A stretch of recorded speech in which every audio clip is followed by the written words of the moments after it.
Legenda Awang Sukma dan Telaga Bidadari. Suatu ketika, di sebuah hutan yang dilindungi pepohonan lebat dan rindang, terdapat sebuah telaga kecil yang tidak seberapa dalam, namun memiliki air yang sangat jernih dan bening. Bahkan, meskipun saat musim kemarau, air di telaga tersebut tak pernah mengalami kekeringan. Sementara itu, di dekat telaga tersebut tinggallah seorang lelaki muda dan rupawan yang bernama Awang Sukma. Ia hidup seorang diri dan tidak mempunyai istri. Selain berwajah tampan, ia juga mahir meniup seruling yang mana lagu-lagunya selalu menyentuh perasaan siapa saja yang mendengarkannya. Awang Sukma sendiri sering melakukan kebiasaannya, yakni menangkap burung jika pohon jeruk yang banyak terdapat di sekitar perkampungan itu sedang berbunga, dengan cara memasang getah pohon yang sudah dimasak dan kemudian melekatkannya di bila-bila bambu yang biasa disebut pulut. Konon dari kebiasaannya itulah Awang Sukma dijuluki dengan sebutan Datu Pulut oleh kalangan penduduk kampung setempat. Akan tetapi pada suatu hari, saat suasana di kampung itu amat sepi dan tidak ada seekor burung pun mendekati bunga-bunga jeruk yang merekah, sehingga membuatnya merasa heran. Namun, hal itu tidak membuat dirinya putus asa dengan keadaan tersebut. Lantas ia pun berbaring di bawah rindangnya pohon-pohon jeruk, sembari melantunkan lagu-lagu indah melalui tiupan serulingnya untuk sekedar menghibur diri hingga matanya merasakan kantuk dan akhirnya terlelap. Entah berapa lama ia terbuai mimpi. Tiba-tiba ia terbangun karena dikejutkan dengan suara hiruk-pikuk sayap-sayap yang mengepak di sekitarnya. Sembari mengusap matanya, Awang Sukma bangun untuk mencari tahu dari mana sumber suara itu berada. Setelah menemukan sumber suara yang terdengar semakin ramai, yang bercampur gelak tawa, bahkan dirinya pun kaget bahwa suara tersebut berasal dari sebuah telaga yang ada di dekatnya. Dengan perlahan, Awang Sukma mengintip dan melihat ada 7 putri yang memiliki paras cantik sedang asik mandi di telaga itu.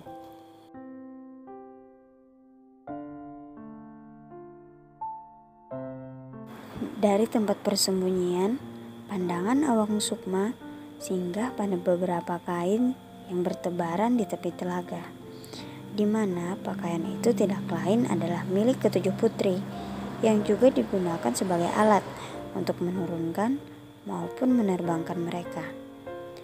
Setelah puas mandi di air telaga yang jernih itu, para bidadari pun kemudian kembali bermain-main di tepi telaga. Konon, permainan yang dilakukan mereka disebut dengan surui dayang. Saking asiknya bermain, sehingga mereka tidak tahu bahwa Awang Sukma mengambil salah satu pakaian seorang putri tersebut dan disimpannya ke dalam sebuah bumbung atau bulu bekas memasak lemang. Bumbung itu kemudian disimpannya ke dalam kindai atau lumbung tempat menyimpan padi yang ada di rumahnya. Tidak lama kemudian, setelah selesai bermain, salah satu bidadari yang bernama Putri Bungsu menyadari bahwa pakaiannya hilang, sehingga membuat dirinya panik karena tidak bisa terbang kembali ke kayangan mengikuti 6 putri lainnya.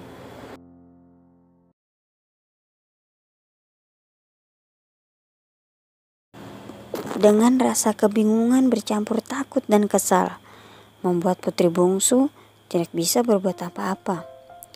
Dan saat itu pula, Awang Sukma keluar dari tempat persembunyiannya untuk berniat membantu Putri Bungsu agar tidak merasa takut dan sedih. Bahkan Awang Sukma membujuk Putri Bungsu untuk tinggal bersamanya sementara waktu. Tawaran itu pun disetujui oleh Putri Bungsu karena ia merasa tidak ada alasan untuk menolak tawaran tersebut. Setelah beberapa waktu berlalu, Awang Sukma merasakan bahwa putri yang bersamanya itu adalah jodohnya. sehingga ia meminangnya dan putri bungsu pun bersedia menjadi istrinya. Dari pernikahan itu, mereka pun menjadi pasangan yang amat serasi. Antara ketampanan dan kecantikan, kebijaksanaan dengan kelemah lembutan, sehingga dalam ikatan cinta kasih mereka membuahkan seorang putri yang diberi nama Kumalasari. Setelah lama berjalan dengan kebahagiaan, rupanya memang sudah adat dunia bahwa tidak ada yang kekal dan abadi di muka bumi ini. Apa yang disembunyikan awak Sukma selama ini akhirnya tercium baunya. Sore itu, pada saat awang Sukma tertidur lelap, dikarenakan dirinya merasa amat lelah sehabis bekerja, dan istrinya duduk di samping putrinya yang juga sedang tertidur lelap. Kemudian dengan tidak diduga, ada seekor ayam hitam naik ke atas lumbung padi milik awang Sukma dan mengais serta memakan padi di depan lumbung. Melihat hal itu, putri bungsu pun memburunya. Namun secara tidak sengaja, tiba-tiba matanya mengarah ke sebuah bumbung di bekas kaisan ayam hitam tadi, yang kemudian diambilnya karena rasa penasaran akan isi di dalamnya. Putri bungsu pun kaget setelah melihat bumbung tersebut dan melihat isi di dalamnya berupa sebuah pakaian miliknya yang pada saat itu telah hilang, sehingga dirinya tidak bisa pulang ke kayangan bersama 6 saudaranya. Akibat peristiwa itu, putri bungsu pun kesal dan marah bercampur sedih karena telah merasa tertipu oleh suami yang dicintainya sejak lama. Dengan perasaan yang campur aduk, putri bungsu pun memakai kembali pakaiannya itu sambil menangis karena dirinya akan pergi meninggalkan suami dan anaknya, Kumalasari, yang belum genap setahun usianya. Isak tangis putri bungsu yang perlahan semakin kencang itu pun ternyata membangunkan awang Sukma dari tidur lelapnya, dan melihat istrinya mengenakan pakaian yang sudah sejak lama disembunyikannya itu membuat ia terpana seketika. Bahkan dirinya tersadar bahwa perpisahan dengan istri tercintanya itu pun akan segera terjadi. Tidak berselang lama, putri bungsu pun akhirnya pergi meninggalkan awang Sukma dan Kumalasari untuk kembali ke tempat asalnya di kayangan. Namun sebelum itu, dirinya berpesan kepada suaminya, jika nanti buah hatinya merindukan ibunya, maka ia meminta awang Sukma untuk mengambil 7 biji kemiri dan memasukkan ke dalam bakul. Kemudian bakul tersebut harus digoncang-goncang dengan diiringi lantunan lagu seruling yang dimainkan sendiri oleh awang Sukma. Dengan syarat permintaannya itu, putri bungsu berjanji akan datang menemui Kumalasari. Sementara itu, perlahan demi perlahan, sosok putri bungsu mulai terbang, meninggalkan suami dan anaknya tersebut, yang tidak akan pernah bersatu kembali.